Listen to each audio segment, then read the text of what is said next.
പിതാവും പുത്രനും പരിശുദ്ധാത്മാവുമായ ത്രിയേക ദൈവത്തിൻ്റെ തിരുനാമത്തിന് എന്നേക്കും മഹത്വമുണ്ടായിരിക്കട്ടെ. ആമേൻ. കർത്താവിനാൽ ഏറ്റവും അനുഗ്രഹിക്കപ്പെട്ട പ്രിയ സഹോദരങ്ങളെ, അനുഗ്രഹ പ്രവാഹം എന്ന പരമ്പരയിലെ 6ാമത്തെ എപ്പിസോഡിലേക്ക് ഏവർക്കും സ്വാഗതം. കഴിഞ്ഞ എപ്പിസോഡിൽ മനുഷ്യനിലെ ദൈവിക ഛായയിൽ അടങ്ങിയിരിക്കുന്ന 9 ഗുണങ്ങൾ അഥവാ കഴിവുകളെക്കുറിച്ച് നാം ചിന്തിച്ചു. അതിൽ 1ഉം 2ഉം, അതായത് വിശേഷ ബുദ്ധിയും വിവേകവും നാം വിശദമായി മനസ്സിലാക്കി. ഇന്ന് നമുക്ക് ബാക്കിയുള്ള കഴിവുകളെ അല്ലെങ്കിൽ ഗുണങ്ങളെക്കുറിച്ച് ചിന്തിക്കാം. 3ാമത്തേത് സ്വാതന്ത്ര്യം. മനുഷ്യനിലെ ദൈവിക ഛായയിൽ അടങ്ങിയിരിക്കുന്ന 3ാമത്തെ ഗുണമാണ് സ്വാതന്ത്ര്യം. ദൈവം തൻ്റെ സ്വാതന്ത്ര്യം നൽകിയാണ് മനുഷ്യനെ സൃഷ്ടിച്ചത്. നമുക്കിഷ്ടമുള്ളത് ചെയ്യാനുള്ള ലൈസൻസ് അല്ല സ്വാതന്ത്ര്യം. പിന്നെയോ നന്മയും തിന്മയും വിവേചിച്ചറിഞ്ഞ് സ്വമനസാ നന്മ തിരഞ്ഞെടുക്കാനുള്ള കഴിവാണ് സ്വാതന്ത്ര്യം. നന്മയിലേക്കും സർവനന്മ സ്വരൂപനായ ദൈവത്തിലേക്കും ഉയരാനുള്ള കഴിവ് മനുഷ്യനിലുണ്ട്. അതോടൊപ്പം തിന്മയിലേക്കുള്ള പ്രവണതയും അവനിലുണ്ട്. എങ്കിലും ദൈവം മനുഷ്യന് സ്വാതന്ത്ര്യം നൽകി. കാരണം സ്വതന്ത്ര മനസ്സോടെ അവൻ ദൈവത്തെ തിരഞ്ഞെടുക്കണമെന്ന് അവിടുന്ന് ആഗ്രഹിക്കുന്നു. സ്വാഭാവിക പ്രവണതയനുസരിച്ച് മനുഷ്യൻ പ്രവർത്തിക്കണമെന്നല്ല ദൈവം ആഗ്രഹിക്കുന്നത്. പ്രഭാഷകന്റെ വാക്കുകളിൽ, ആദിയിൽ കർത്താവ് മനുഷ്യനെ സൃഷ്ടിച്ചു, അവന് സ്വാതന്ത്ര്യവും നൽകി. മനസ്സു വച്ചാൽ നിനക്ക് കൽപ്പനകൾ പാലിക്കാൻ സാധിക്കും. വിശ്വസ്തതാപൂർവം പ്രവർത്തിക്കണമോ വേണ്ടയോ എന്ന് തീരുമാനിക്കേണ്ടത് നീയാണ്. അഗ്നിയും ജലവും അവിടുന്ന് നിന്റെ മുമ്പിൽ വെച്ചിരിക്കുന്നു, ഇഷ്ടമുള്ളതെടുക്കാം. ജീവനും മരണവും മനുഷ്യൻ്റെ മുമ്പിലുണ്ട്, ഇഷ്ടമുള്ളത് അവന് ലഭിക്കും. പ്രഭാഷകൻ 15-ാം അധ്യായം 14 മുതൽ 17 വരെയുള്ള വാക്യങ്ങൾ. മനുഷ്യൻ ദൈവത്തിലേക്ക് അടുക്കുന്നതും ദൈവത്തിൽ നിന്ന് അകന്നു പോകുന്നതും അവൻ്റെ സ്വന്തം ഉത്തരവാദിത്വത്തിലുള്ള സ്വതന്ത്രമായ തെരഞ്ഞെടുപ്പിൻ്റെ ഫലമായിട്ടാണ്. സഭാപിതാവായ വിശുദ്ധ അപ്രേം പറയുന്നത്, ദൈവം നമ്മെ നിർബന്ധിച്ച് നന്മ ചെയ്യിക്കുന്നതിനും അങ്ങയെ തിരഞ്ഞെടുപ്പിക്കുന്നതിനും ഇഷ്ടപ്പെടുന്നില്ല.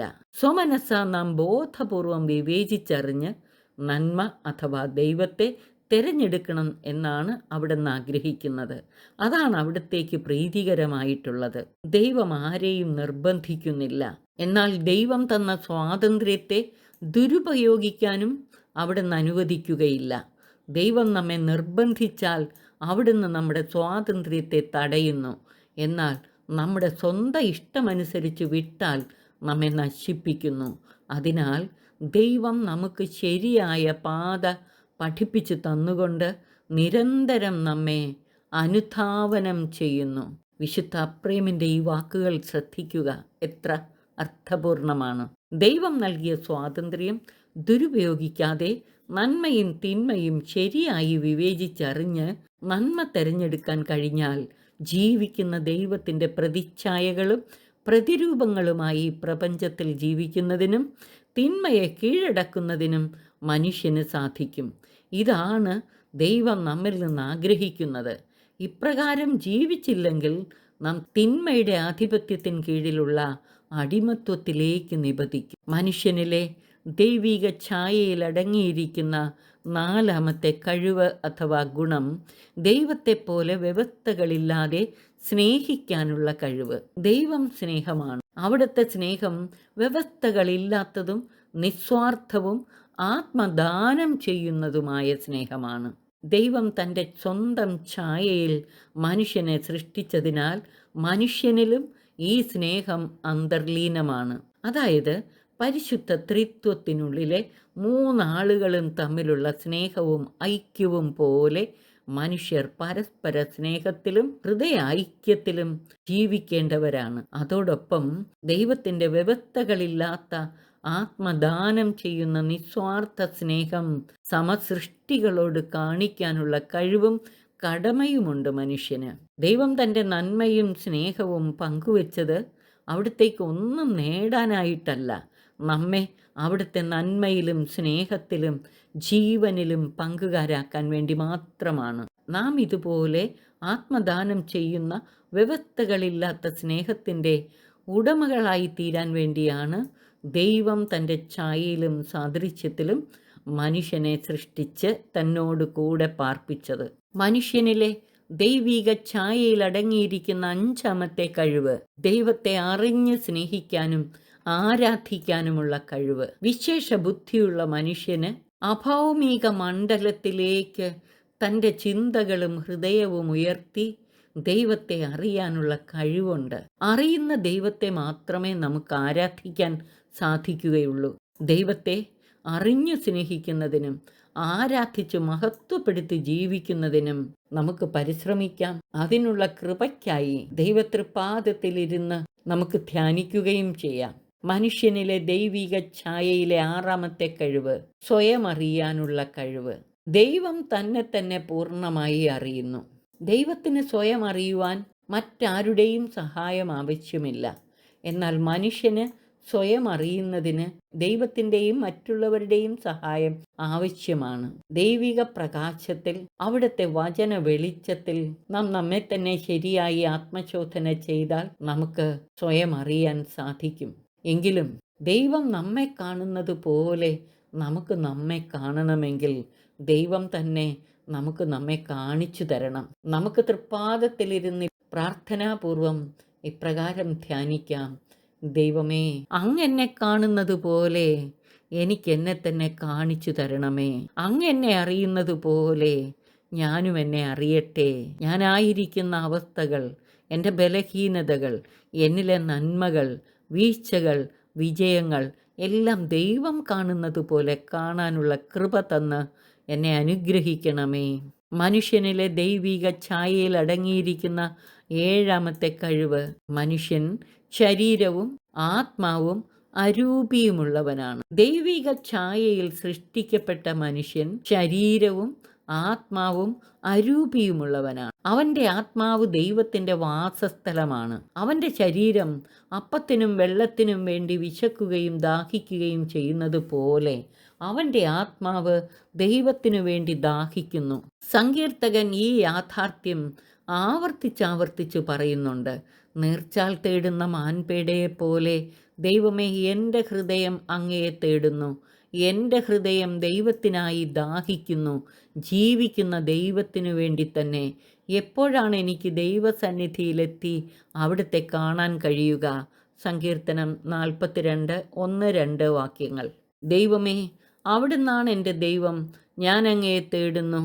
എൻ്റെ ആത്മാവ് അങ്ങയ്ക്കായി ദാഹിക്കുന്നു. ഉണങ്ങി വരേണ്ട ഭൂമി എന്ന പോലെ എൻ്റെ ശരീരം അങ്ങയെ കാണാതെ തളരുന്നു. സങ്കീർത്തനം 63:1. ഒരു കാര്യം ഞാൻ കർത്താവിനോട് അപേക്ഷിക്കുന്നു, ഒരു കാര്യം മാത്രം ഞാൻ തേടുന്നു: കർത്താവിൻ്റെ മാധുര്യം ആസ്വദിക്കാനും കർത്താവിൻ്റെ ആലയത്തിൽ അവിടുത്തെ ഹിതമാരായാനും വേണ്ടി ജീവിതകാലം മുഴുവനും അവിടുത്തെ ആലയത്തിൽ വസിക്കാൻ തന്നെ. സങ്കീർത്തനം 27:4. മനുഷ്യനിലെ ദൈവിക ഛായയിലെ എട്ടാമത്തെ കഴിവ് കൂട്ടായ്മയിൽ വസിക്കാനുള്ള കഴിവ്. ദൈവം ഒരു കൂട്ടായ്മയാണ്. നാം ദൈവിക ഛായയിൽ സൃഷ്ടിക്കപ്പെട്ടവരാകയാൽ ദൈവിക കൂട്ടായ്മയിലും പരസ്പര കൂട്ടായ്മയിലും വസിക്കാനുള്ള കഴിവ് നമ്മിലുണ്ട്. ദൈവകൃപയിൽ ആശ്രയിച്ച് ദൈവിക കൂട്ടായ്മയിലും പരസ്പര കൂട്ടായ്മയിലും നാം വളരണം.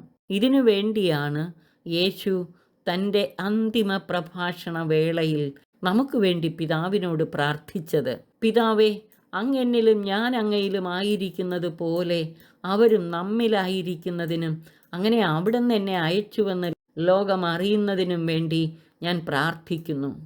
നാം ഒന്നായിരിക്കുന്നത് പോലെ അവരും ഒന്നായിരിക്കുന്നതിന് അങ്ങ് എനിക്ക് തന്ന മഹത്വം അവർക്ക് ഞാൻ നൽകിയിരിക്കുന്നു.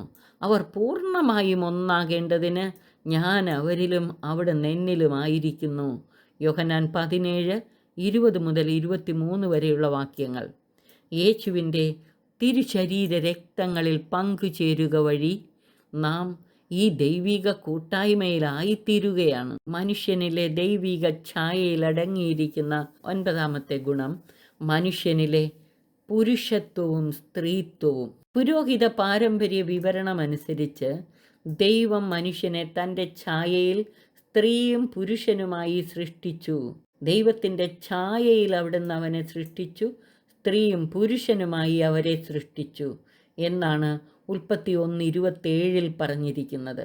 അതായത് ദൈവത്തിൽ മാതൃപിതൃഭാവങ്ങൾ, സ്ത്രീത്വവും പുരുഷത്വവും ഒരുമിച്ച് സമ്മേളിക്കുന്നത് പോലെ മനുഷ്യനിലും ത്രൈണഭാവങ്ങളും പൗരുഷഭാവങ്ങളും, ഫെമിനിൻ ആൻഡ് മസ്കുലിൻ ക്വാളിറ്റീസ് ഉണ്ട്. സ്ത്രീത്വവും പുരുഷത്വവും ഒന്നു ചേരുമ്പോഴാണ് മനുഷ്യനിലെ ദൈവിക ഛായ പൂർണ്ണമാകുന്നത്. സ്ത്രീ പുരുഷ സമത്വം ഇവിടെ പ്രകടമാവുകയാണ്. സ്ത്രീ പുരുഷന്റെ അടിമയോ ദൈവത്തിൻ്റെ താണ സൃഷ്ടിയോ അല്ല. സ്ത്രീക്കും പുരുഷനും ദൈവസന്നിധിയിൽ തുല്യ സ്ഥാനമാണുള്ളത്. ദൈവം അവരെ ഇങ്ങനെ അനുഗ്രഹിച്ചു: സന്താനപുഷ്ടിയുള്ളവരായി പെരുകുവിൻ, ഭൂമിയിൽ നിറഞ്ഞ് അതിനെ കീഴടക്കുവിൻ. ദൈവം അനുഗ്രഹിച്ചത് സ്ത്രീയെയും പുരുഷനെയും ഒരുമിച്ചാണ്. ഇത് ദൈവത്തിൻ്റെ സൃഷ്ടികർമ്മത്തിലും പരിപാലന ധർമ്മത്തിലും രക്ഷാകര പദ്ധതിയുടെ പൂർത്തീകരണത്തിലും സ്ത്രീക്കും പുരുഷനുമുള്ള തുല്യ അവകാശത്തെയും കടമയെയും അവരുടെ പരസ്പര പൂരകത്വത്തെയും സൂചിപ്പിക്കുന്നു. മനുഷ്യനിലെ ദൈവിക ഛായയിൽ അടങ്ങിയിരിക്കുന്ന ഈ 9 കഴിവുകളും അഥവാ ഗുണങ്ങളും വളർത്താൻ പരിശ്രമിച്ചാലേ യേശുവിൻ്റെ പരിപൂർണതയിലേക്കും പരിപക്വതയിലേക്കും വളരാൻ നമുക്ക് സാധിക്കുകയുള്ളൂ. വിശുദ്ധ പൗലോസ്ലീഹ പറയുന്നത് പോലെ ദൈവപുത്രനെക്കുറിച്ചുള്ള പൂർണ്ണജ്ഞാനത്തിലും ക്രിസ്തുവിൻ്റെ പരിപൂർണതയുടെ അളവനുസരിച്ച് പരിപക്വതയാർന്ന വ്യക്തിത്വത്തിലും വളരേണ്ടവരാണ് നാം എല്ലാവരും എന്ന ബോധ്യത്തോടെ നമ്മിലെ ഈ കഴിവുകൾ വളർത്തി മറ്റൊരു ക്രിസ്തുവായി ദൈവത്തിൻ്റെ പരിപൂർണതയിലേക്ക് വളരാൻ നമുക്ക് പരിശ്രമിക്കാം. സർവശക്തൻ നമ്മെ അനുഗ്രഹിച്ച് ആശീർവദിക്കട്ടെ. പിതാവിനും പുത്രനും പരിശുദ്ധാത്മാവിനും സ്തുതി, ആദിമുതൽ എന്നേക്കും. ആമേൻ.